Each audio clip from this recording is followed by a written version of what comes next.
This one, well, Sir James Hardy, I was speaking to him about it, and he would like to see her used as a floating classroom, so that school children would go and sit on the Fairlie, do their lessons, and just travel around as they were having a lesson. Sounds a pretty nice way to go to school. It's a great way to go to school. Yes. You can see it there as the Dar Mlodziezy comes up to the, well, we lost it there, but coming up to the bridge, just the reason why they had to wait for low tide for the tallest of these tall ships to get under the bridge. There really isn't much room to move there. They're 45 to 50 foot, rather metre up the mast, the main masts. I think they were our Young Endeavour people up the mast, or our Lewin dancers. I'm not quite sure which ones. It's hard to tell. With 200 of them, it's Hobson's choice a bit. But obviously, with the bigger ones like that, Polish one. She's a fully rigged ship, which means she has 3 masts. She has all the square sails on each of the masts. There's a square sail. Hang on, that's not a barkentine or a brigantine or a brig or a bark. That's a fully rigged ship, is it? Well, I'm a little bit confused about this because a fully rigged ship has 3 masts and the brigantine has 3 masts. So fully rigged, I think, because she has squares on each mast. It's been interesting trying to learn what they all mean. Here we go. We're on board. We were on board the Dar. That, in fact, is a shot of the Opera House from one of our cameras on board the Dar Mlodziezy, which is. The captain of the first fleet of the Soren Larsen told me, "Now you get it right. It's 5. She crosses 5 yards. If there's 5 yards down the mast, she crosses 5 yards. So there you go." Oh gosh, I'm sure they're checking you out too, Janine, on that. We've got 2 or 3 cameras on board that boat, and of course Bruce Stannard and Karl Kruszelnicki, who are going to be sailing out. I'm not sure how they're going to get back tonight. They're going out through the heads with some of our crews. There are the handsome boys, Janine. Yes, you were talking about those young men. And hopefully they're in readiness to go up the top of the mast, Ray. Probably as they go under, I'm sure they are. See, they've got all their harnesses on. What a wonderful shot. They're just all ready to hook up as they climb. It's like climbing Mount Everest, I think.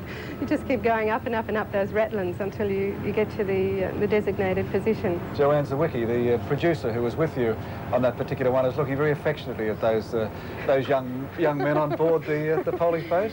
Hamish is a bit of a movie star, I think. He's rather gorgeous.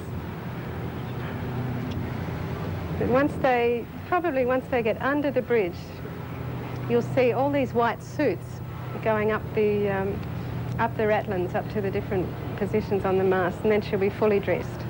All right.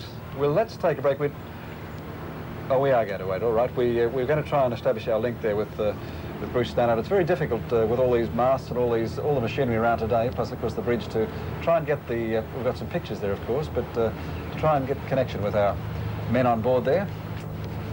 He's a wonderful man, this captain, Lester Victorich, who's been captain for quite a long time aboard the Dar. He's had a lot of receptions on this aft deck of the Dar Mlodziezy in each port, and had many guests, and so people have been impressed by his sense of humour as he's given away gifts and received them. He's been a bit of a favourite, Captain Victorich of the Dar Mlodziezy. You'd regard it very much as a Polish diplomat, wouldn't you, at a job like this? It's absolutely. It's so much public relations apart from a training vessel. I think so. In fact, when Australia won the America's Cup, the American ambassador said, "You've done more for Australia in a few months than we've been able to do in 20 years in American diplomacy." And I think something like this, which it's very sort of friendly and relaxed, it really does a lot for the country's wonderful image. shot then, as it's very hard with the cameras, of course, to get a real impression, but as she just sneaks away under the bridge, there with all those cars to spare, I think. Oblivious to what this beautiful creature that's going underneath them. The bridge tonight will be closed for that period of time, and it's of course low tide, the only reason it can get through there, but it'll be closed tonight to traffic at around 9 o'clock. I think from about 8:30 till 9:30 they're closing the bridge because of the fireworks that are going to be let off. That last picture we saw, Ray, was the Shabab Oman, and she's owned by the Sultan of Oman, and all her crew no, she does have some British officers aboard as well, I'm sorry, but she, the Sultan's Navy, there's only 1 million people in the Sultanate of Oman, but they wear these, what's called a dish dash, which is like a flowing white robe, and little round blue hats, and they look rather special. It was, of course, in 1932 when Bradfield, the engineer, completed the Sydney Harbour Bridge, that the tall ships had to worry about that at low tides and high tides. They just went around to and picked up their cargoes around there and delivered cargoes and came under there, but would have been no trouble at all.